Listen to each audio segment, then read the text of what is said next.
Everyone, it is Matt and Nick, and we are back with the latest episode of EntertainmentBuddha.com's Star Wars podcast. We may need a better name for that, Nick, because there's a bunch of Star Wars-centric podcasts at Celebration, and they all had kind of cool names, like Wookiee Radio or whatever. We're just the ultimate podcast for geeks. It has great SEO, but we're not really known for our Star Wars stuff, considering all we do is Star Wars. Maybe we'll change it someday. But that's neither here nor there. I'm back from Orlando. We'll be talking about the Star Wars Celebration Orlando experience. We'll be going through the Last Jedi teaser. I know it came out a week ago, a little over a week ago at this point, but you haven't heard our take on it yet. And if you've been following this podcast, you know that our take is the best take and sometimes the most true take you're going to get on the internet. So you can take all that other stuff you listen from other people and flush it down the toilet because you have not heard from these two Jedi Masters yet. So once we get through those, we're going to talk about some low-hanging fruit, some of the little news items that came out all around the new trilogy of films, a little deal on Episode 8 as well as a deal on Episode 9. So, I guess, Nick, let's get it. I'll do the celebration talk first. Might as well get that out of the way. So, that's all the interesting stuff, man. Everybody wants to know what you saw. Everybody wants to know what you did, what you bought, stuff like that. No problem. I bought a lot. That was definitely an issue. There's I have a severe problem with toys at this point, especially Star Wars toys. So, Celebration Orlando. Day one. I roll up. The line's 2 miles long to get in. And I'm not kidding. 2 miles to get in. That's what I was going to say. It's probably legitimately a 2 mile long line. It's fucking crazy. 2 fucking miles to get in. And people, this was just to get in, to get your ticket or to go through security. Once you got through security, guess what? The first hall you got to go to was called the Q Hall. Why is it called the Q Hall? Because it is like an aircraft hangar size hall full of those fucking amusement park queue barriers. It's like a nightmare for anyone that hates public or going out with massive crowds of people or waiting in lines. It was just right when I rolled up, I was like, oh shit. I know exactly how this week's going to go down. I can kiss goodbye any of the good panels. No one's getting any of the good shit unless they literally live at the convention. And that ended up being true. So Thursday I get in, Nick was on the horn. He was keeping me up to date on the 40th anniversary panel, which I missed because I was in line. And once I finally got in, they had one screen hidden on the exhibition floor where you could watch it. And by the way, they decided to put a probably close to a life-size TIE fighter right in front of the screen, so you could only see it if you waited in line to get to the front of the stage where they're doing the Star Wars show, which is where the screen hung. So right there, I was like, what the fuck? I mean, Nick, I wish you could have saw the placement of the stage, the screen, and this TIE fighter. Because obviously the screen was put there so people on the exhibit hall floor could watch the panels. The Star Wars show people would come out every day on the stage and do t-shirt cannons or interview the Star Wars celebrities. So I mean, it was a crowd gathering type of area, but they put this fucking life-size TIE fighter right in front of the screen. Right in front of it. So like I said, unless you got there early and waited in line so you could stand in front of the stage all day and watch the live shows go off, it was hard to even see the fucking screen from the exhibit hall floor. Yeah. And why is that a big deal? Well, guess what? You get no cell signal in this because there's so many people, the towers are pegged. So you couldn't watch anything on your phones. As I said, the lines to get in the panels, people. Okay, here, just to give you a frame of reference. If you wanted to see the 40th anniversary panel Thursday morning, the line capped. No more admittance at 8 o'clock Wednesday night. That is fucking insane, all dude. Right? Like, there has to be a better way to do this. That's a 15-hour wait right there. And here's the best part. only about 1,000 people actually got to go to the theater where the live thing was happening. The other people that waited all that time, they got routed to the 2 other main theaters to watch on a movie screen. So those people waited all that time and didn't even get to see the live show. They got to see a big version of what Nick was watching on his fucking computer at home. Yep. The YouTube live version. Yeah, and he didn't have to fucking camp out in the exhibition hall to see it. So this continues throughout the week, Nick, right? So we know Friday, what do we got? We got probably the panel of the weekend, the Last Jedi panel. Everybody's waiting for it, man. You know there's going to be like tens of thousands of people that want to watch this that are there. That's the problem. 3 o'clock Thursday, people started lining up outside for it. Holy shit. 3 o'clock Thursday for an 11 a.m. Friday panel. And once again, not everyone that waited even got in to see the live show. I mean, it's just unbelievable. And here's what things really got fucked up, because I kind of got mixed up in this on Friday. So Thursday, I eventually got in. They're like, oh shit, dude, you're wearing a media badge. You know you don't have to wait in this line. I was like, well, that's great. Wished you would have fucking told me that in the directions you gave me, which clearly said, hey, you got media, good for you, but you're pretty much not getting any special access. So I took it as that, and I was waiting in line like a good boy. So Friday, I'm like, all right, I know the ropes a bit. I was like, we're not getting the Last Jedi panel, but let's leave around 8, 8:30. Maybe we can get the Mark Hamill, Carrie Fisher memorial panel, because that was the big late afternoon panel. We get there. It's already booked. And the queue hall is packed. I mean, it's 10 o'clock. The show is open. The show floor is open. The queue hall is at a standstill. I mean, I would say there's probably 10,000 people in the queue hall. 10:30 rolls around, still not moving. 10:45, still not moving. 10:50, still not moving. So around 11 o'clock, I'm like, you know what? Fuck this shit. I'm not missing the Last Jedi stream. I'm getting my ass in there. I walked out of line, just started walking. All the Reed Pop volunteers are like, sir, wait, stop. Go! I was like, I'm not fucking waiting anymore. The show floor's open. I'm going. Send the cops after me if you have to. I was like, I'm media. I got an appointment. I didn't have a fucking appointment. I just wasn't waiting in those goddamn lines. So I barreled through, and eventually what happened, Nick, the only reason people got on the show floor Friday at an hour after it opened was because a lady started a fucking revolt. I mean, she was literally went batshit crazy, kind of like me, but even nuttier. And just said, essentially, fuck this, we're not waiting anymore, and just literally fucking barreled over barreled over the little queue bars, keeping everyone locked in pens, and that was it. I mean, then it was just a fucking mass flood of people like, ah, running over to Reed Pop. People were like, no! I mean, it's hilarious. And that pretty much summed up the celebration experience, because the same shit continued into Saturday's panels. Now, luckily, Saturday, Disney actually hooked me up, and I met with them Friday. I got a special wristband. I got special access through Secret Door Saturday morning. I got right in the press line to watch the Rebels panel and then the Rebels press conference. So that was beautiful, but there was another Mark Hamill panel. That was gone unless you waited hours and hours and hours to get into. So, Nick, like I said, Star Wars Celebration. It is one of the most unorganized, mismanaged events I've ever been to. And people paid a pretty penny. I mean, the 4-day passes were $160. 1-day passes were almost as high as $80 for the weekends. And it was dumbfounding that I get the lines, right? I mean, this shit's popular. I just think they need to come up with a way where, like, hey, if you want to go see the Last Jedi panel, you want to guarantee yourself a seat, $50. That's what I was going to say, dude. Like, we're working with Disney here. Like, prior to the acquisition, there were celebrations. Disney wasn't the owner of Star Wars, so they weren't involved. But we're talking about Disney, the owner and proprietor of multiple theme parks around the world. Like, these people know how to handle crowds.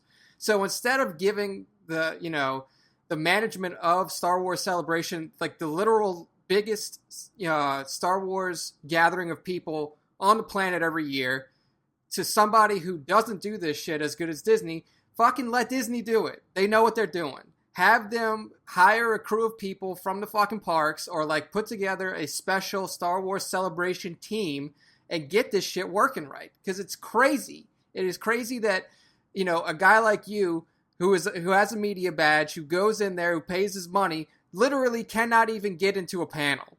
Like, this is insane. And I don't want people to sit here and think I'm bitching and moaning. Like, I'm grateful that I got a media badge. It did get me some opportunities, but it's like, I've never been to an event as media where you have to fight the public to try to cover an event. I mean, it was kind of counterproductive. Like, why even have media badges if if you're not going to get any access, if you're not. I was talking to dudes. I know. Wow, we're Entertainment Buddha. It's not like we're ABC or something like that. I get it. I mean, I'm sure some outlets did get special hookups, but I was talking to people at big name outlets. They're like, yeah, we had fucking wait.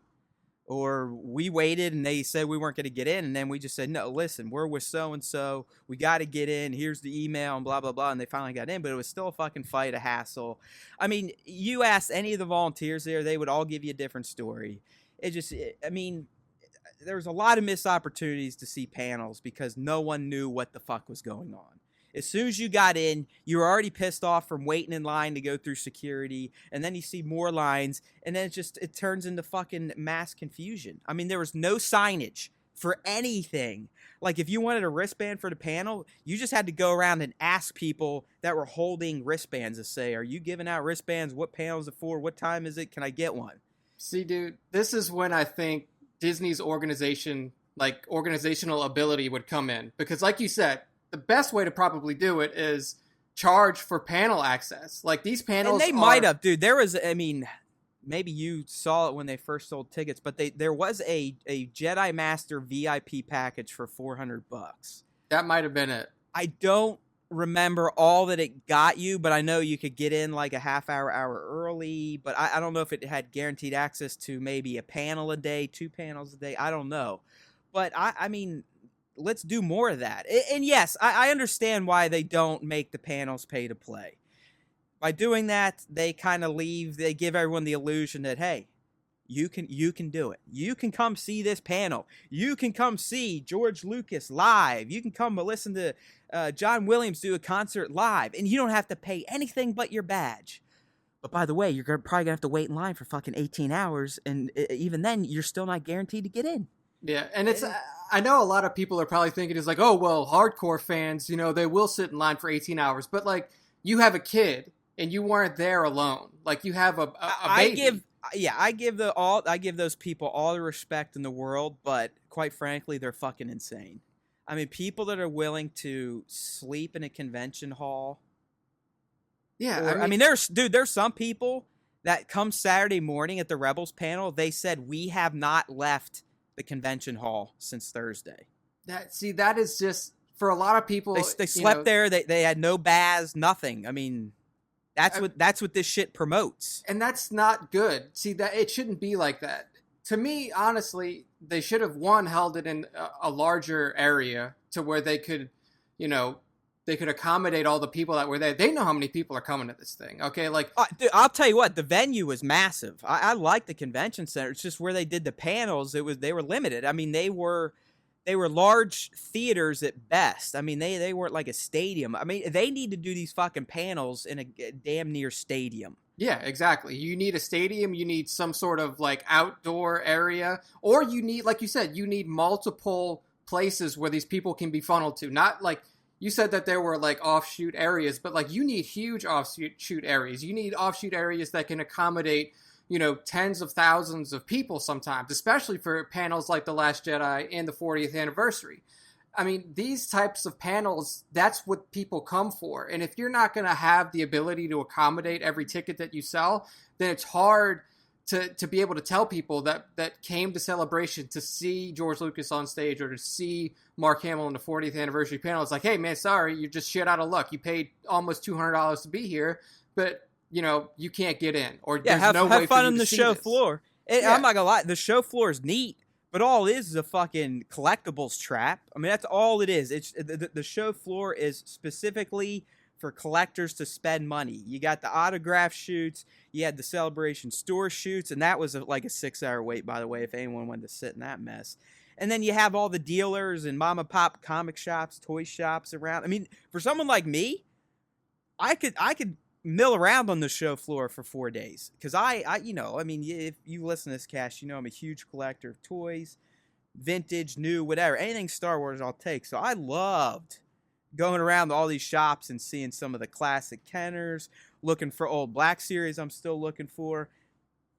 But, you can do that for an hour or two at most. I mean, you're not going to make a 10 to 7 day doing that. And even like on the third floor case, that's where they had all these little mini panels where you didn't need a wristband. But guess what? Those two, either because they were on this thing they call the collector track, where at the end you'd get these fucking pins that people went nuts for. So even those motherfuckers had lines for days. And I'm telling you, all Celebration is, if you want to do anything outside the show floor, is picking an event or two per day and spending upwards of 6 to 8 hours in line. Yeah. Now, like on the show floor, did they have like screens where you could watch that one I told you, the one that fucking blocked by the TIE fighter? One screen. That is insanity, man. That is insane. There should be screens littered on the fucking show floor. You should have monitors hanging. Keep talking for a bit. I gotta dig up a picture. Yeah. I have a picture of this fucking thing. You're gonna be like, you gotta be kidding me. Honestly, when you're on a show floor like that for something as big as Star Wars Celebration, there should be screens everywhere. Like when you're in line for fucking Disney rides, they have screens throughout the lines just hanging, from the ceilings or wherever. This is the perfect opportunity to have multiple screens, get fucking 50-inch TVs, hang those motherfuckers from the ceiling, and the people can, if you can't get into the convention hall or if you can't get by the huge screen that was blocked by the TIE fighter, you have to be able to watch this somewhere. You know how disheartening it would be? Like, even for me, when I was telling you about the 40th anniversary panel and you were literally like, I can't get in, dude. I can't even see what's happening. I can do it. I was blown away. I was like, dude, you are at Celebration. You can't even watch this on a TV screen somewhere? It was the craziest thing I've ever heard. So, like, to know that the only methods that you had to watch panels were either in the auditoriums or at one screen just blows my mind. Yeah, and again, crazy. If you wanted to watch those in the auditoriums, you're waiting upwards of 18 hours. Yeah, it's craziness, dude. It's crazy. They definitely need a new company. I know you said, like, off stream, like off cast, that there was a new company that came in, or like this was the last one. Their contract is over. Well, hopefully fucking Disney looks at this and says, something's wrong. We need to fucking fix this crap. And they put somebody else in charge. I think that's what they're doing because there isn't a Celebration next year. Oh, wow, yeah. They might just be reorganizing. They're rebooting in 2019, and me and my buddy who came down the Kung Fu Treachery, he's like, they're probably taking the time to just take it over and do it themselves. They should, dude, because I went to Disney World recently. I've been to Disney World a fucking shitload of times. Their shit is together. Like, granted, there's going to be lines and stuff like that, but no, they have it together. They understand event management. They understand how to manage swaths of people, like upwards of 100,000 people. Like, they know what they're doing. So hopefully once Disney kind of digs in and does the management themselves, then you won't have to worry about shit like that anymore. It's fucking crazy, dude. It's fucking crazy. Yeah, it kind of sucked. So I'm trying to get this image to you just so you can get the effect of the screen that was out there. But, so speaking of this screen, so, we get in Friday in time for the Last Jedi panel, and they have audio issues. So you couldn't even, like, that entire panel, bro, this is what I heard, like, oh, yeah, oh, yeah, we're on the set, and blah, blah, blah, blah. Oh, yeah, blah, blah, blah. I mean, that's all you heard. Like, the first time they played the trailer, I didn't hear a fucking thing. I didn't hear a fucking thing. The second time they played it, nothing. I had to walk outside the convention center, cross the street, just to get a goddamn signal again, and watch it on my phone. Yeah, I remember you messaged me the trailer the first time. And you're like, dude, I finally saw the trailer. I'm like, come on, really? Like, I don't know. I guess I was just blown away by how difficult it was to actually experience Star Wars Celebration while you're there. Like, that's mind-boggling. All right. So that image I sent you, that's how I watched the Last Jedi panel. And notice how I had the angle way over to the side to get away from that fucking TIE fighter. That is ridiculous. Yeah. That's so insane, that little dude. thing, that little screen, that's it, bro. That's all they had in the entire show floor to watch panels. I know you guys can't see, if you're listening to the podcast, what we're looking at. This is what we're looking at. We're looking at about, I'll put it looks in the post when I post the Yeah. podcast, or just check it on entertainmentboo.com. It'll be in there. I mean, Matt is in the back of what looks like probably 300 people looking at a screen that is just dangling from the ceiling. Yeah. And it's a decent sized screen, but like you said, there is this TIE fighter. If you're trying to look at it head on, there's a TIE fighter right in fucking front of it. Like, I mean, that TIE took up probably 50 people could have stood there. Yeah, there's if no not way. more. And there's we're all you sitting could see here it from the whole floor. Like we're sitting here all sardine, dude, and you couldn't hear shit. It was all muffled. There were chants of "Turn it up, turn it up." They didn't do a fucking. They were like, "Hey, whatever, shut the fuck up." Wow, man, that's maybe this company knew that's like, this is our last one. Fuck it, let's just 50% this shit. We don't have time to set it up the right way. Man, I don't know. It was it's Star Wars. I love being there. I love seeing the shit. I'll tell you, as a dad with a kid. I mean, she's only 1, but Saturday when I got to walk around with her, that was probably the most special thing I did at the event. I mean, that was just.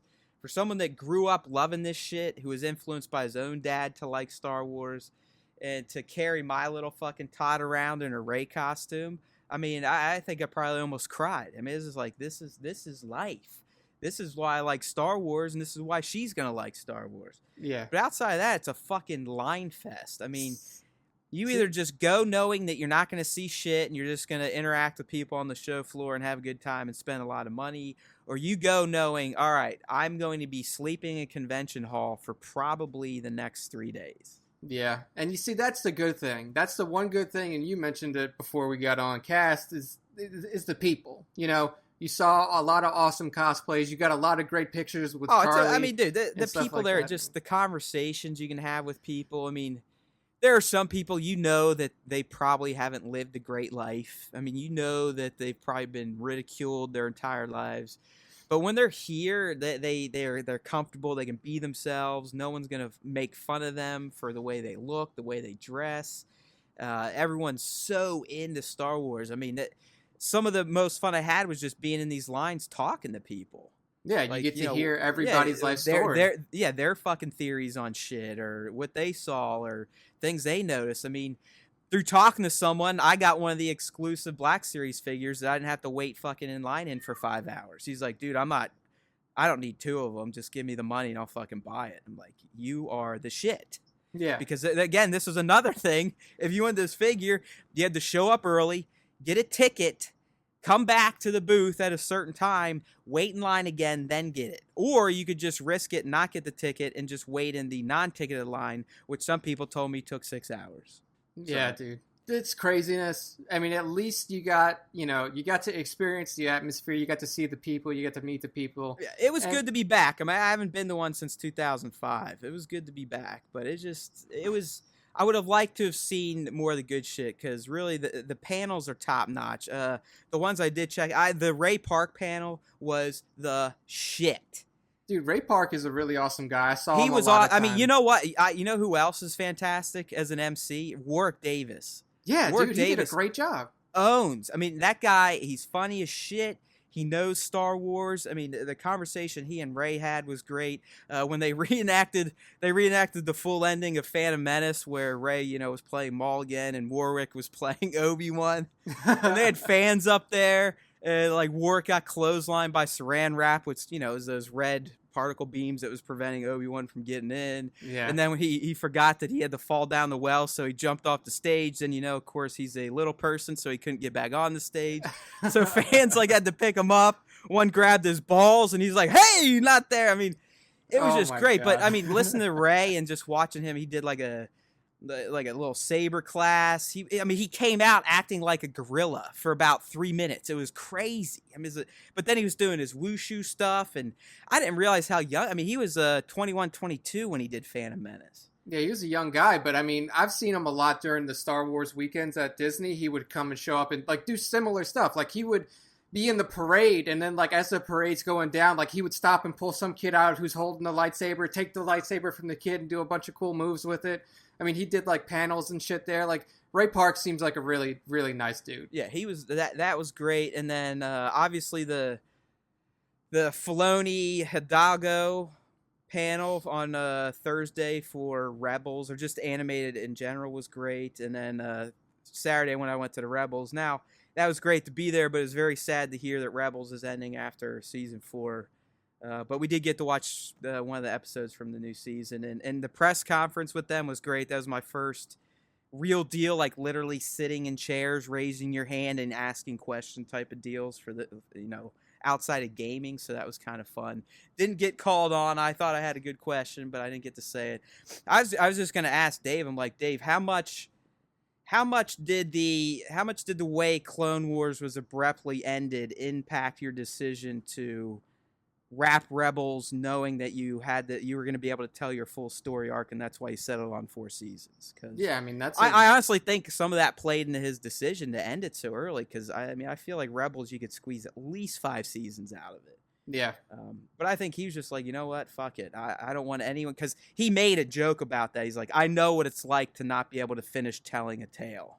Yeah, I mean, and he definitely used that as an influence to this decision. But then it's good to know that we have Forces of Destiny coming forward. Yeah, I mean, we got those little shorts coming out, but they're Lucasfilm Animation, they're not done. There's no way those little shorts are going to be it. I'm sure they're going to do another CG style cartoon like Clone Wars and Rebels. Maybe they'll even set it during the new trilogy, or maybe they'll set it during the old trilogy after we learn about the Rebels. So not the timeline of Rebels, but Luke and them may be prominent in it. Who knows? But dude, it would be awesome if there was like a prequel kind of cartoon series to Episode 7. Kind of showing Luke Skywalker in the setting of the Jedi Academy and stuff like that. They're well done. The stories are great. The animation's great. So I'm all about animation. So yeah, I'm glad I went. I'll probably go again in 2019 if I can get a media badge. But it was a little disappointing with all the damn lines. But I knew it going into it. I mean, were I'm you not an idiot. At all disappointed that there was, 1, no Ewan McGregor, and 2, so little of Hayden Christensen? Hayden, I got to see him on that live stage. He came out and talked to that Andy Gutierrez or whatever. And by the way, she does a fine job, and so does her co-host, but I hate them both. that should be you and me. That's right, man. Or one of us. When I look at some of the people that are in Star Wars, I'm like, there's no fucking way you've dedicated your life to this franchise like I have. So how dare you get this job over me? It's like, fuck. How was I not in the right place at the right time to score that gig? I know, right? Hey, haters gonna hate. Good for them. Shitty for me. But they got to hook up. But anyways, Hayden, it just felt like he was scared to be there. Like, he obviously knows what people think of the prequels, and I think he was hesitant to be there, fearing backlash. But again, and Nick and I have talked about, I don't think as a whole we blame him for how shitty Anakin came off. I mean, he had some rough acting here and there, but I mean, from what he was given and the lack of direction in the script, I mean, you're going to get what you're going to get. I mean, Natalie Portman's an Oscar winner, and she looked like shit. Ewan McGregor sounded like an asshole with some of his lines. So, but I just felt like, and I think once he saw the reaction of people, because people were genuinely happy to see the guy. I mean, there are a lot of Hayden fans there. There's no doubt. I think he's like, wow, shit. I guess they're not going to crucify me. But I really felt that he felt like, man, these people hate me. Am I going to get fucking tomatoes thrown at me when I come out on stage or what? Yeah, I mean, when you play a character like he did, and that was, like we said, widely panned, it's frightening to step out there, because it's like, holy shit, I haven't really done a lot since the Star Wars franchise ended. I know that people didn't like my portrayal of Anakin, and now I'm going to step out in front of thousands of ravenous Star Wars fans, and I don't know how they're going to accept me. And it was so weird to me watching the 40th anniversary panel when he came out with Ian McDiarmid. Like, the questions were mostly directed towards Ian, and the few that were directed towards Hayden, like, you could tell he wasn't apprehensive, but it was like he didn't want to give like a serious answer. Like, he was joking a lot and stuff like that. So you could definitely sense his discomfort. And I just hope that, like, when there is another Star Wars Celebration in 2019, if he comes back to it, he feels more comfortable. Because I would love to hear like a serious sit-down panel with him about his experiences with Star Wars and what exactly he wished, maybe he could have done differently and the things that he really enjoyed about it.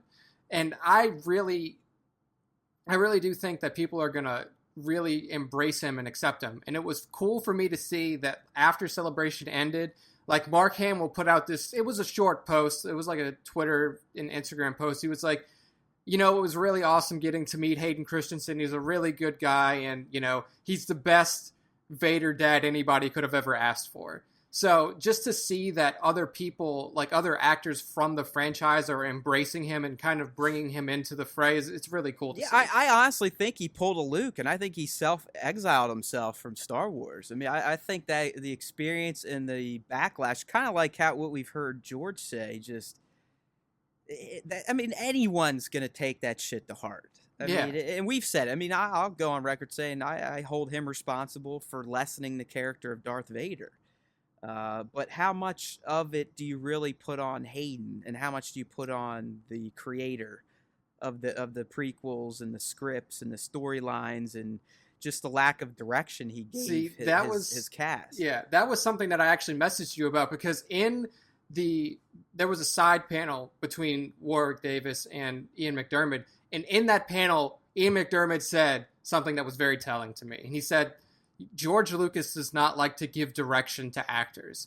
And I'm like, as a director, that is your primary job, is to give these actors like their motivation, their direction, how they're supposed to be feeling in these scenes. And if he lacked the ability to do that, then I can see why those movies felt like lackluster. Because you're exactly right. I mean, usually the director they've either had a hand in creating this world or the script, or they did it all. So everything is in their heads. Yeah. Like I've been on sets, and it's a very interesting, if not boring, experience. I mean, because you're literally there for like 15 hours, but I do like watching the art of cinematography and filmmaking. And, these worlds, these fantastical worlds, they're in people's heads, and other people can't see that shit and how things should look, how people should behave. So that's what George is there. He's supposed to explain, all right, when this is happening and Obi-Wan's doing this, you need to be like, ah! George's probably like, Hayden, just, do that. And it's funny, too, because Lucas was like the surprise on one of the surprises on the 40th him and anniversary Harrison. panel. Yeah, and Harrison. But, like, nobody expected Lucas to be there. He comes out, and the first thing I thought, I was like, dude, we were just bashing this guy on a podcast, like, about how he hates the new franchise, because literally 2 weeks before fucking Celebration, he's on news channels saying that, like, right, all this shit about what Disney's doing to the new franchise and all this crap, and then he comes out on the 40th anniversary panel, it's like the special guest, and one of the things he says is like, some of the fans really just, let me know how they felt about the prequels. And I was like, it was odd for me to see him reference that on stage. And it was almost a little uncomfortable. But then, like, once everything settled down, I think people were able, he came out to thunderous applause. Like, everybody was fucking ecstatic to see him. Oh, I mean, yeah, we talk shit because we sit behind our mics. If I ever saw the guy, I'd go give him a big hug and then get arrested. But, yeah, exactly. It's like, dude, you created one of the biggest influences. Yeah, I mean, in my life. we all still have to remember that. I think what Disney's doing with Star Wars is fantastic, but it all came from that dude's fucking brain. So. Yeah, and it was also, I mean, like I said before, like when I was referencing all this stuff about Celebration, it was so weird to me that, like, you had Harrison, you had Hayden, you had Ian, you had all of these huge pieces of the Star Wars franchise. No fucking Ewan McGregor. Like, are you kidding me? Like, that would have been the best panel to me. Like, one of the best panels if you had Hayden and Ewan. Like, that would be a fucking great, if they Q&A actually session. told the truth. I'd love to hear, like, their own input on how they thought the prequels came off. Yeah, exactly. Like, just talking to those two. Because, I mean, I would also imagine that these two people, with through the span of two movies, had so much interaction with each other that they've become friends. So I would like to see just how Ewan and Hayden interact with each other off of the screen, and see maybe if Ewan was able to kind of reach out to Hayden after the franchise wrapped up, or after the prequel trilogy wrapped up, and say, like, hey man, I know that shit's a little rough right now, but keep your head up, dude. You did a great job. You know, and people around the world love you because of who you played. So I would have really liked to see you in there in some capacity. Not even a fucking video, dude. We got a video from Liam Neeson, Sam Jackson. Not even a video from Ewan. That was so. I weird wonder to me. what. I wonder what. I mean, could that possibly mean he may have a standalone coming up, and they're just tucking him away? Or do you think there's bad blood? Or do you think he was literally on a set somewhere and just couldn't do it? That's what I was wondering. I'm like, did he like bang somebody's wife that worked on the fucking Star Wars? Like, what happened? Why is he not somewhere, anywhere? Like, it just seems so odd to me. But yeah, man. I mean, other than that, the panels that I was able to watch on YouTube were fucking fantastic. Obviously, we got the. Oh, dude, you got more out of Celebration than I did. Yeah, that's as far as like the good stuff, I mean, I saw the Ray Park, the Filoni Pablo on Thursday. Didn't see dick shit on Friday. I mean, none except for a muffled Last Jedi panel. And then Saturday I saw the Rebels. That was it. Yeah. So, and you didn't even get to see the fucking the initial drop of the Last Jedi trailer, which was fucking fantastic. Let's just jump. Let's kind of transition away from Celebration and talk a little bit about this Last Jedi. We'll get in the trailer. I mean, we're probably not going to go in depth like we usually do because, I mean, it's been out for a week. People have already done it. But, you know, you haven't heard our spin on it yet. So, I guess, Nick, before we get into it, initial reaction. Did you like it? Did you feel like it did what it needed to do? Were you missing something? What do you think? I thought it was fantastic. I personally thought that this was better than the initial episode. Did you notice it mimicked the Force Awakens teaser perfectly almost? Yeah, I mean, you have this time it was Rey this time with the bah, and she's all breathing heavily, where before it was Finn, and then you have a Poe's X-wing blown up, where in the other one it's the the attack on Jakku. Really, the beats of the trailer were almost identical to the Force Awakens teaser. Yeah, I think it's just because that we now have a set of implications and we already have like an established story that's leading into Last Jedi to really get hyped about. Like, whereas with the Episode 7 trailer, like, it was amazing to see Star Wars fucking back in action, all these new characters. We really didn't have any idea of what we were looking at. Like, now we can watch the Last Jedi trailer and point to things and be like, they're on Acto there. Look, this is fucking, Ray training.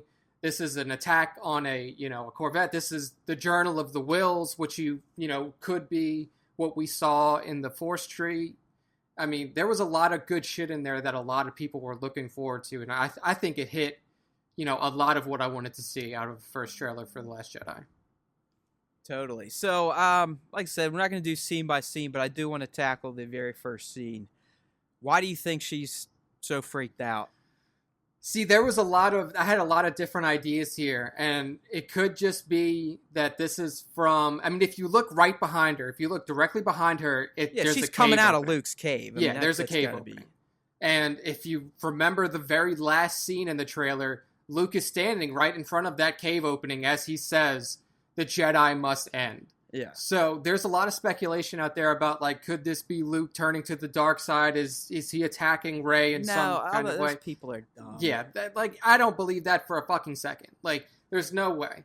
So what I think about here is that she possibly just had, like, crazy flashback or something like that. Like, one of those types of flashbacks that she had at Maz Kanata's facility when she first encountered the lightsaber. Yeah, I think it's that, or it's the first time she's like knowingly tapped into the Force and felt how strong her connection is to it. Because later on in the trailer, I mean, I'm assuming it's the same scene where she starts doing the Superman gravel hover. Yeah, exactly. That was another one that I was going to point to. It could be that, like, she's, in deep concentration trying to channel the Force. She gets this little reaction, but then bam, she just comes out of it. She's like, okay, that's fucking crazy. Because, I mean, like, we can all remember during Luke's training on Dagobah, there were moments like that where he's, fucking standing on his head and he's got Yoda sitting on his foot and he's lifting up all these rocks and shit like that. So there's some very stressful moments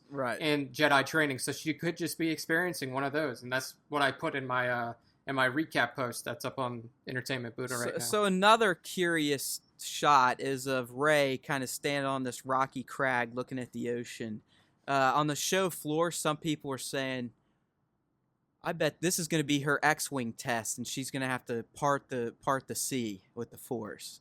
What do you think about that, or do you think she's just fucking contemplating and reflecting on her lessons? Yeah, I don't know about that. I mean, it's an interesting thought that there could be, like, something in this water that she has to, like, pull out, or, you know, similar to, Luke doing that with the X-Wing. They're talking she's going to Moses the motherfucker. Yeah, I don't think that that's the case. Honestly, like, when you're stuck on... I've never been stuck on a fucking island before, but I would imagine when you're stuck on an island and you're doing the things you're doing, you're training to become a Jedi, you know the task that is in front of you. Like, you need moments to reflect, moments to kind of just, like, relax, right, put things together in your mind. So that was my thought. That's what I put in the recap post. I was like, this may just be her kind of reflecting, gathering herself. And if you remember the voiceover that was happening during this section of the trailer, it was when Luke was saying, like, breathe, just breathe, you know. Right. So maybe this is her just kind of fucking relaxing, trying to process shit. And then we get to the stone scene. We talked about that. Then we see the back of Leia. Is she on a ship, on a base? What do you think? It looks like there's some kind of big ass window right behind the table, right? Or like she's kind of looking at the... Right. You know, she's obviously looking at some sort of star map there, but it looks like there's almost stars in front of that. Exactly. Yeah. Insinuating that she could be on a, like a command ship. Yeah, for sure. And then this is also where the really faint whispers start to come in. That, like, honestly, I watched this trailer so many times. The first few times I watched it, I didn't even hear it.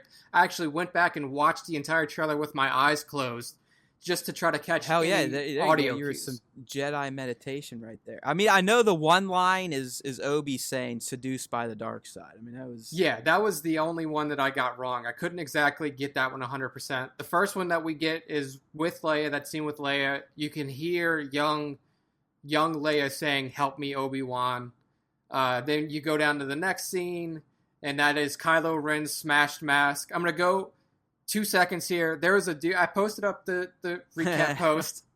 I posted up the recap post on my Facebook page. Some dude that I don't know, that one of my friends knows, comments on it. He's like, "Dude, that's very clearly Darth Vader's mask." And I was like, "It's very clearly not." Yeah, it is very, very clearly not his mask. I was like, "Dude, do you not see the fucking silver ridges over the eye line?" And he's like, "Well, the fucking eye, like," he's like, "the eyes don't match up." I'm like, the mask is shattered. Yeah, you're not measuring any fucking eye sockets, asshole. Yeah. So it's Kylo Ren's mask, and then this is the line that I got wrong, the very faint whisper that I got wrong. I thought it was Palpatine saying, "Can teach you about the dark side," from when he was talking to Anakin, saying stuff like that. But as you correctly pointed out, Matt, it's Obi-Wan saying... It's just, I mean, Alec Guinness's delivery is just so iconic. I mean, seduced by the dark side. Seduced by the dark side, exactly. And then... First, let's back up. Smash helmet. Another temper tantrum? Is that early on? Like, I mean, do we see him... I want to know why he fucking breaks it. I mean, did the Knights of Ren piss him off? Does he feel like the mask betrayed him against Rey? I mean, does he trying to get away from the helmet? I mean, or is it just Kylo being Kylo? See, to me, I thought that the mask was destroyed in Episode 7, because, like, we saw him drop it on the bridge when he's talking to Han. And then after that, shit moves so fast, but he gets shot, and you don't see him holding the mask in the forest. Yeah, I think that's just one of those Hollywood conveniences. Like, I mean, obviously he still has the same fucking lightsaber, and I swear to God, Rey chopped that shit in half. But. Yeah, exactly. But for this, with the mask being shattered, and if you look around it, there's glass broken around it too. So I wonder if it's him or maybe Snoke using some force from afar, or I'm guessing it's Kylo just being pissed off. Yeah, that's my thought. Is like he had another one of his fucking outlashes, and this time like he destroys his mask along with some other thing. I mean, we've already seen him completely just wreck a data terminal with his lightsaber. So this could be him. Actually, like, there could be some implications behind this. Like, this could be him feeling weak. Like, Yeah, no, that's what I mean. I mean, he's clearly mad at himself for something. Yeah, absolutely. I mean, this could be him feeling like, I should be stronger than this. Like, something is not right here. What the fuck is going on? And he just lashes out, because that was something that we learned about when, what went down with Han on the bridge happened. Like, he didn't feel stronger from that. So maybe something else happens. He's like, I still don't feel stronger. Why is this shit not working? Snoke told me if I do these things, then I was going to fulfill my destiny, become this great dark side force user or whatever, and shit's just not working out for him. Yep, I'm interested to see where that goes. Okay, next one. Now, do you think Luke's living in this tree because there's this little bookshelf in it with these magical Jedi books? Or do you think that's a separate location from his hovel? I think this is probably a separate location. If you look in the background, you can definitely see, like, tree bark and stuff like that. So my thought is that maybe this is, like, the resting place of the Journal of the Wills. Which, yeah, I mean, that is inside the tree I'm going with. Like, yeah. There's a... 100%. Now, do you think Luke went around and collected these texts from all the other temples? Or do you think because supposedly Acto is the original home of the Jedi Order that they were there?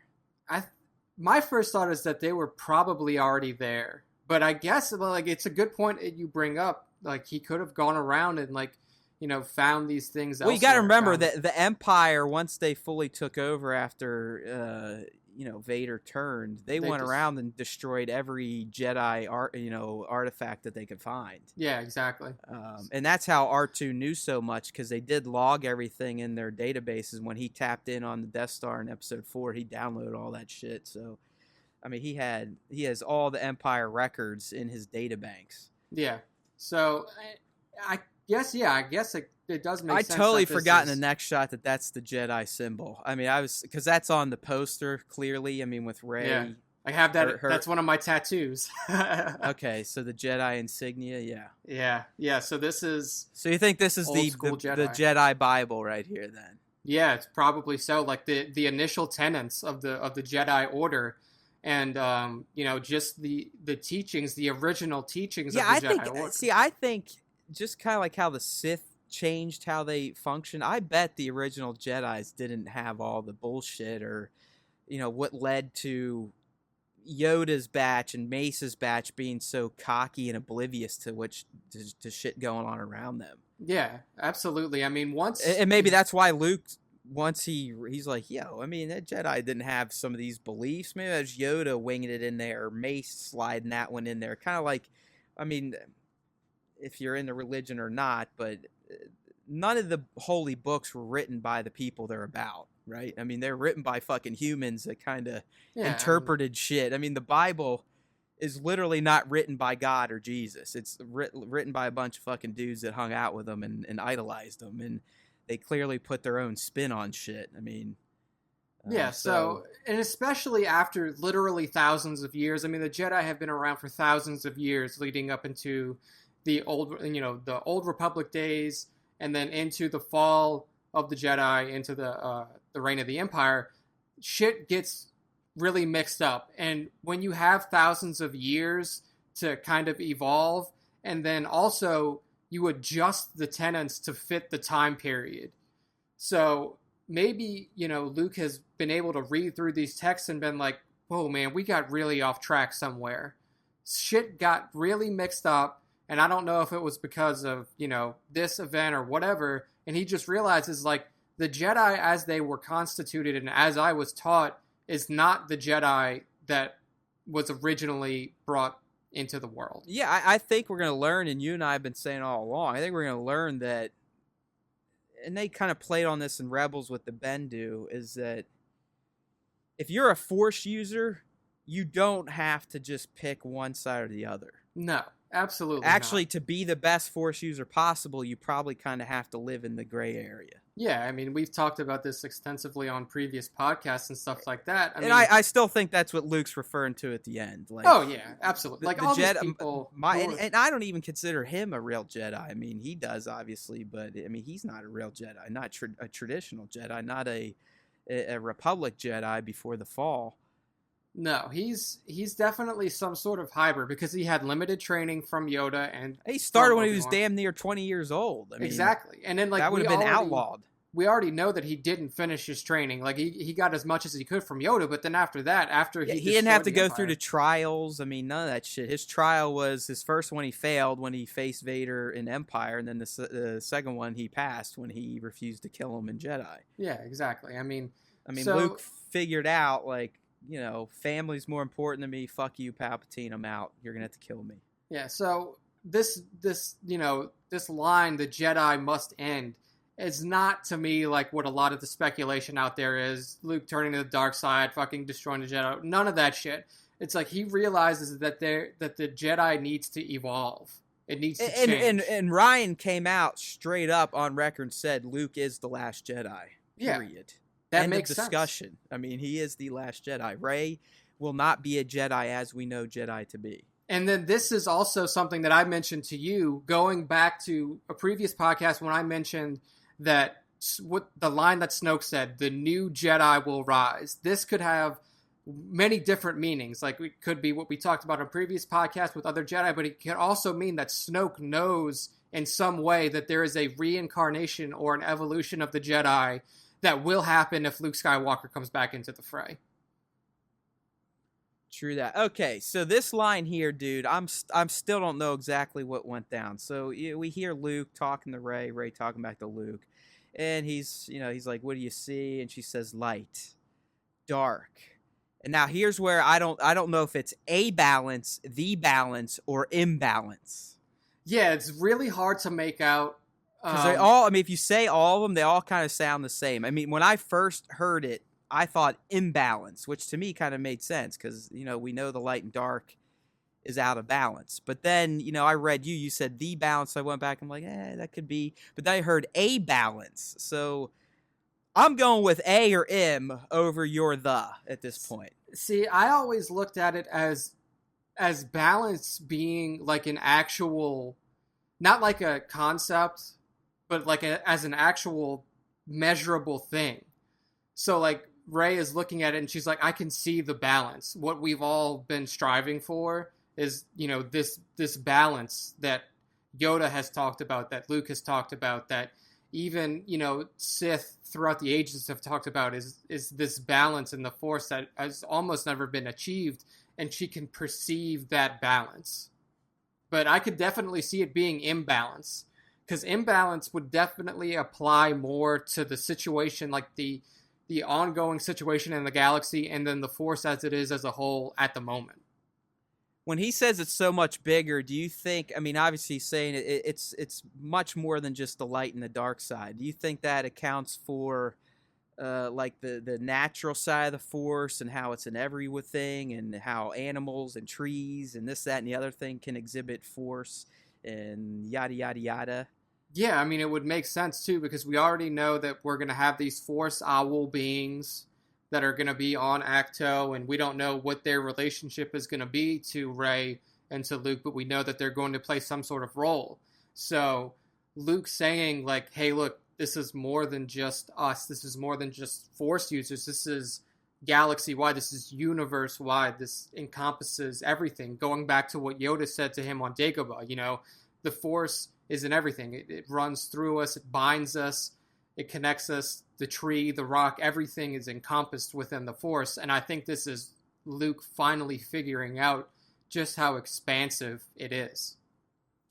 Okay, so we have the next shot, and it's on like the salt flats, it looks like, and these ships they're kind of like dragging a tow almost, and I'm assuming they're kicking up this whatever, I believe this plant's called Kate. I think that came out. Cait. Crate. Okay. Yeah, Crait. Yeah. And it's almost like this first layer of soil is red. Yeah. Is red because they're like kicking it up. The smoke's not coming out of these racers. But do you really think these are resistance fighters? From what I read post, because like I wrote this post pretty much right after the trailer dropped, so I didn't have like a lot of context, but I think somebody posted, it might have been Nerdist, they talked to Rian Johnson, and then Johnson said that these are like mining vessels or something like that Yeah, I from heard this planet. someone said they're like swoop racers, and this is a like a race or something. But then why do we have on the horizon, which almost looks like It's definitely not a race, dude. Those are AT-ATs clearly on the horizon. yeah, Yeah, they're coming in hot into a battle. Like this is going to be a ground battle. yeah. So I've also people also said that these are Knights of Ren ships. I don't think so. I mean, like it wouldn't make sense for. I'm Knights of Ren just ships. reporting back like the chatter I was getting at Celebration. I mean, obviously we all have our own opinions and stuff, but some people had some pretty wild theories. Yeah. I didn't see the Knights of Ren at all in the trailer. No, I didn't either. And then like I could see how people could,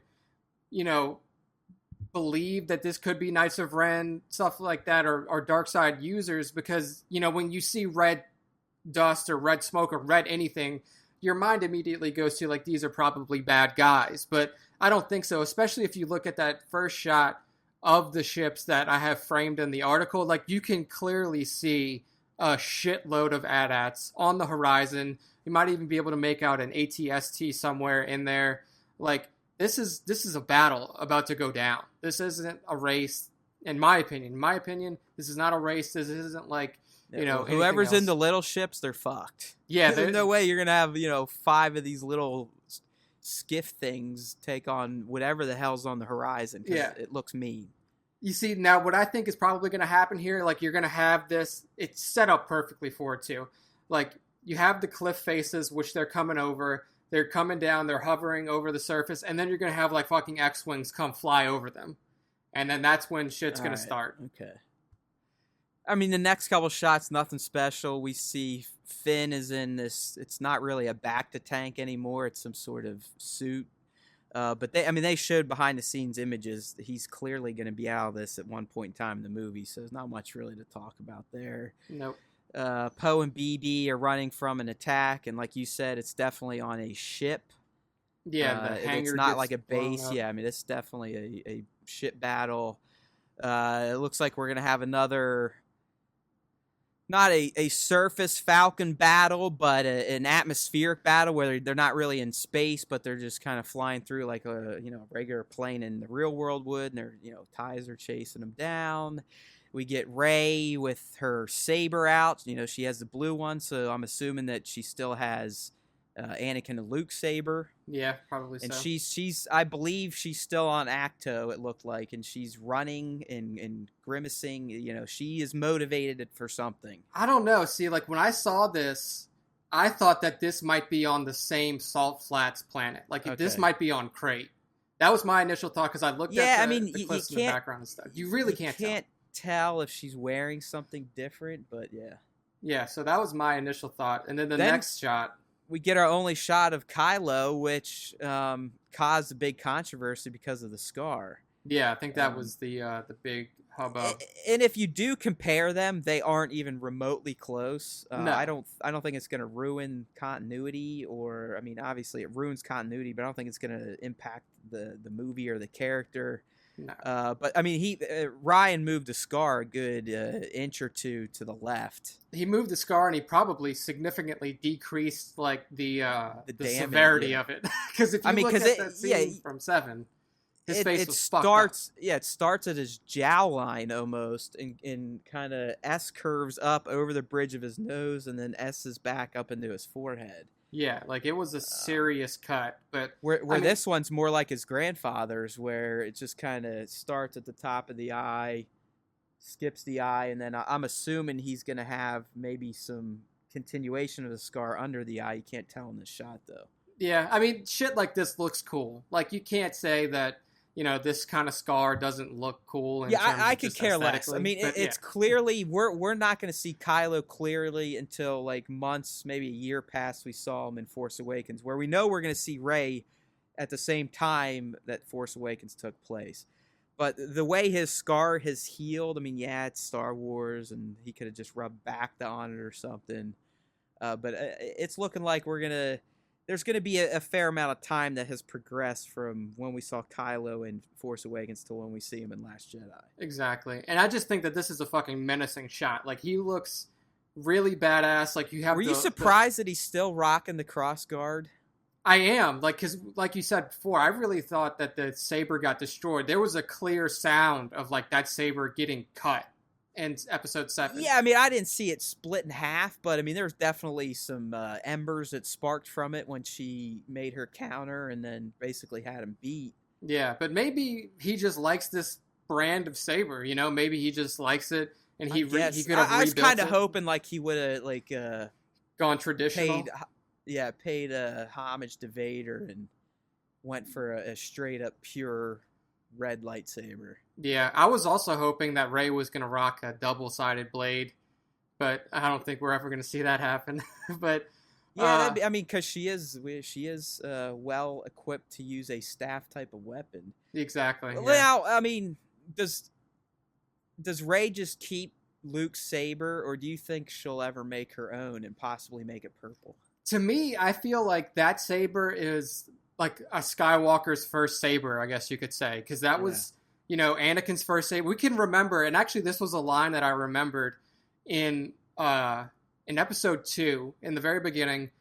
They're going through that whole chase thing, whatever. Anakin drops a saber, Obi-Wan gives it back to him. That's the same saber that has persisted throughout this galaxy. It's the first saber Anakin built. I mean, it's Anakin's first saber. And if you remember, when Obi-Wan gives it back to him, he's like, this weapon is your life. Do not lose it. And then what's really cool to look back on is that when Anakin Skywalker died and became Darth Vader, it was on Mustafar, when he's laying right there and Obi-Wan takes that saber from him, and then that's when he gets immolated and set on. Think about, how did Anakin get that saber back at the end of Clones? Because he loses it when he gets captured by Jango in the factory.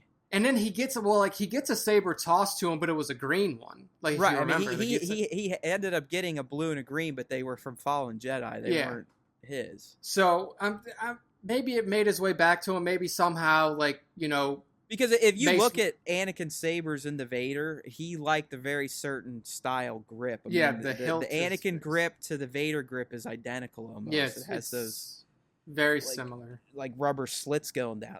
All right, this next shot, I'm probably most interested to see this stuff because I want to see, like Nick said, maybe we could get a cartoon on it. I still want to see some of the backstory about how Luke failed and why he failed and what went down.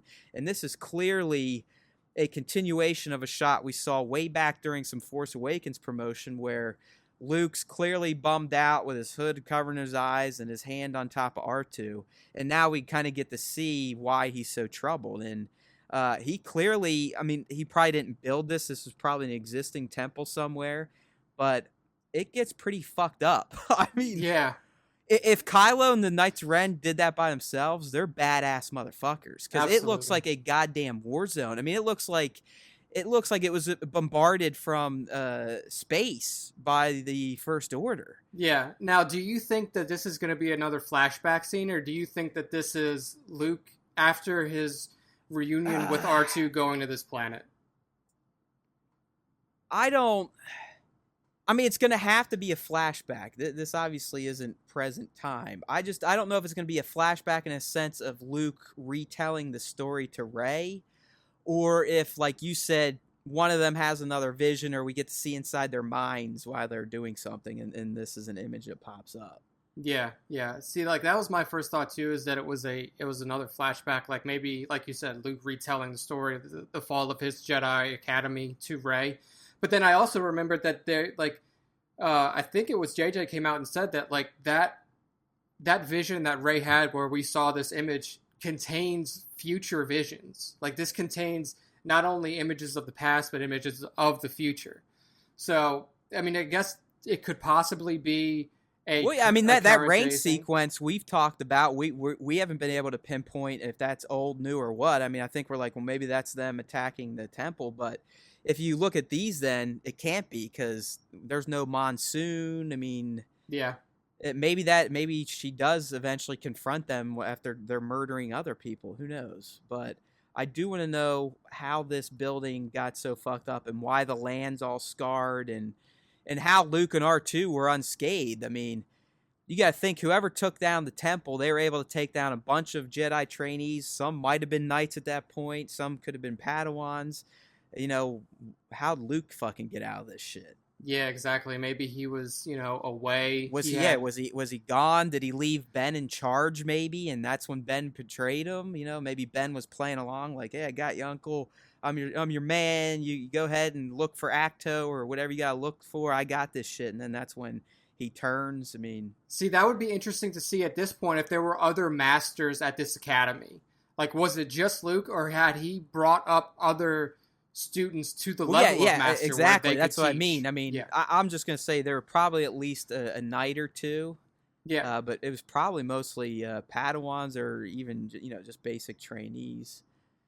And then one of the last scenes is where it looks like we're gonna get a pretty epic space battle. That is, do you think this is the Resistance blockading Acto? That was my first thought. Yeah, because if you look down at that planet, it's very Earth-like. You can see a lot of green, a lot of water and stuff like that. It's a very Earth-like planet. So maybe like it was Luke, or Luke or Ray called in, or the Resistance found out that the First Order now has the Yeah, right. location, and they're like, we gotta set up something so Luke and Ray could get out. Like we And have if it to is, set that something. almost I mean, if that is, I bet they're on the planet throughout most of the movie then. Because I mean, to me, that battle looked like third act type of climax battle. That didn't look like a middle of the movie type of showdown. The Yeah, space battle, at least. I mean, it looks pretty epic. it does. I mean, there's a lot of ships here at play, and then like even beyond the screen cap that we have in the recap article, like there's shit blowing up. Like this is a full scale aerial assault on this planet, and it looks like the resistance is either blockading it or trying to defend it from something. So this could be like late Act 2 going into Act 3, or like you said, an Act 3 kind of battle that's setting up the final climax or something like that. Yep, and then we end with the last shot and the line that caused all sorts of controversy. Some people didn't think it was Luke delivering it. It's definitely Luke. I mean, Mark Hamill even came out and said, "Yes, I do say that line." But he says, it's time for the Jedi to end." As he's looking back in the cave, so he's more than likely talking to Rey. You can see he's in his different type of garb. I mean, his robe kind of stops at his knees. He's got a hood. It's not the priestly or the Obi-Wan style getup we see him at the end of Force Awakens for sure. Yeah. So, and then I also thought that it was cool the way that this fades out. Do you remember the music when it fades out? It's like a big crescendo, boom, and then it comes down, and it's got that like operatic kind of like awe sound that you heard during the opera scene when Palpatine was talking to Anakin. I thought that I didn't pick up on that, but yeah, good touch. that was really cool. So that definitely gave it an ominous feel. Like Now, that. here's the specific thing. deal. Do you actually think he says that line in this scene, or is that just some clever editing? I think that's probably editing. I mean, Right. this is all probably being told to Rey during one of their sessions. He could even be telling it to Leia. I mean, maybe Could be, yeah. he's just like, "Yo, I mean, Leia could be like, "Yo, we need the Jedi." Blah blah. He's like, "Yeah, fuck the Jedi. We suck." I mean, Yeah, clearly, I suck. I suck balls. The only thing I could do is get my dad to essentially commit suicide. Yeah, so it could, it could be to Leia, because obviously we all know she's force sensitive, and the Jedi were a huge part of the defensive structure of the old Republic, and I'm sure her being a general in the Resistance, was really looking forward to having the fucking Jedi ready to go again. So, but yeah, I mean, Did you hear Hamill kind of say how he thought Luke should have been handled in Force Awakens, especially with Han? No, I didn't hear that. He essentially said he thought it would have been more impactful if Luke and Leia did kind of reach out and connect, and that they showed up on Starkiller Base and they were the ones watching from the bridge as Han got killed, and Hamill was like, instead of two kids he met 20 minutes ago. I mean, he just felt it would have been a little more impactful, and because Luke. Neither one of them. I mean, yeah, Han and Leia had a brief reunion before he went off on that mission, but Luke, he never got to see his best friend again. I mean, who knows how long they were separated. So Yeah, it would have been odd though, because then it would have set up the immediate showdown between Luke and Kylo. yeah, and he also said, I mean, Hamill, I mean, he said this a long time ago. He's like, I honestly thought I was going to be the one catching that lightsaber. Yeah, I heard him say that. I did Yeah. hear him say that. He's like, I mean, I was like, because he's reading through the script and nothing. And he gets there. He's like, all right, this is when I'm coming in. And she Rey. gets it. And he's like, fuck. That's when he realized, like, I don't have a goddamn line in this movie. Yeah. I think it definitely would have been more impactful for us as an audience. Like, it was. I know when I went through the first time, I was fully expecting Luke to come in and save the day. But the way it played out, I also appreciated that, because I thought it was cool that he was the big end, like, ta-da. Yeah. And it's still odd to me that, like, there are these beats with Rey and Han. There are these beats with Rey and Leia. I mean, like, even the beat where it's like when Rey and Han and Chewie and them all get to Maz Kanata's castle, they come off the ship, and Han's like, I'm looking for a new crew member. Almost like, in this weird kind of way he's talking to her. And then, like, it was always an interesting thing to me how he reacted when she told him her name. Like, he says, well, what's your name? And she says, Rey. And he just kind of has this very odd look. And he's like, Rey, huh? And then that's when he goes into, Rey, I'm looking for a new crew member. And there's like this odd beat between them. There's the odd beat at the end between Rey and Leia where they hug. And that's the moment where all of a sudden, like, fucking JJ backtracks and he's like, oh, wait, I shouldn't have done that. It should have been Chewbacca. There are these moments between Rey and Han and Leia in Episode 7 that just, there's something there between them. Yeah, I don't know. Well, I know they said that it's pretty much going to be one of the main threads of Last Jedi will be Rey's parentage. I mean, I think Kathleen came out and said it's plays a fairly important role. Yeah, in the character of Rey and just kind of shaping the story. I think it needs to. It really needs to play an important role because. Well, yeah, I mean, they left it mysterious for a reason. They just didn't. It's not like hey, we don't know. We'll just fucking run this movie and figure it out. Yeah, I mean, who she is plays a massive role into how she approaches this conflict. Like, and that's what puts me off of the Chosen One theory is that, like, to her, the Chosen One means nothing. Like, it doesn't. And after seeing that teaser, I didn't get any feel of Chosen One anywhere. No, not at all. And it would lessen the impact to her if Luke was to tell her, like, oh my God, you're the chosen one for the Jedi, or you're the chosen one for the Force to be resurrected to do all this shit. It would just cause confusion. So where if it did come out and it was her as Luke's daughter or her as Han and Leia's daughter, the impact that would have on her would be so much more substantial, and she would have so much more to fight for. It would just make sense. It would make more sense if it was one of those. Yeah, I don't know, man. Let's go December, right? I mean, yeah, I know. Now we've been bitching to get a tease. We have it. Now it makes it even worse. Now the wait feels real. Like, fuck. I mean, it's still 7-8 months away. Yeah, we got a long time to go, dude. And there's hopefully there's a lot of work still left to be done on it. I mean, yeah, hopefully Rian Johnson and Lucasfilm are kind enough to keep dropping us little tidbits here and there. Well, what should we should expect? What, 2 more full length? Oh, right? yeah, because that was considered a teaser, so we're still due the first official trailer, and then we'll probably get a second official, and then of course the litany of TV spots and little 30-second ditties here and there. Yeah, I mean, but I would bet we'll get at least 2 more full ones. Yeah, I mean, this was long for a teaser too. If you think about it, this trailer was almost 2 minutes long, which is longer than what a usual teaser is. So I would imagine you have at least 2 or 3 other 2 to 2.5 minute long trailers coming. Well, yeah, the next one, you'll get actual, probably, lines from the characters, where this one, again, mimicked the Force Awakens teaser where there's a narrator, where Force Awakens, it was Snoke, and this one, it was Luke and Rey, yeah.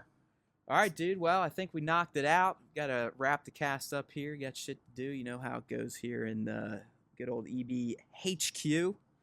The only thing we really didn't get to, and it's really, I mean, we don't have to spend a ton of time on it. Just last cast, I think we mentioned that Todd Fisher came out and said that, hey, we gave permission to use my sister's likeness or old clips of her that were cut from 8 and 9. Well, that's not happened. I mean, Lucasfilm, Disney, Kathleen, everyone, probably even Ryan came out and said, yeah, Princess Leia is not in Episode 9, period. Yeah, I mean, so they're either just gonna somehow kill her off, or she's just gonna be someone that only communicates over radio. Yeah, and they're just gonna like dub a voice in. I would hope that they just like she has a funeral, like they kill her off. As crass as that sounds, I know. I think you have to if she's not in it at all. I mean, you can't just relegate her to a radio operator role. Yeah, that would be the worst possible thing you could do. But they also said they haven't had to go back and change 8, so who knows? Maybe the death really didn't affect much. We won't know until December 15th, and then we're going to have to wait another year and a half till, May of 19 to see how 9 turns up. So, yep. Good stuff, people. We are on our way. Don't worry. It's getting closer and closer. I would assume the next trailer probably will be this summer, possibly in July for SDCC. You never know. I mean, there might be some other big Disney holidays coming up. I'm not really into the Disney scene, but they'll be coming. And when they come, we'll be doing our thing. We'll be breaking it down first, screen by screen. Then we'll do a cast on it. So we appreciate you. We love you. Keep drinking your blue Bantha milk out there. It's good for the bones, and it does the body good. You know what I'm saying? Absolutely. All right. May the force be with you always.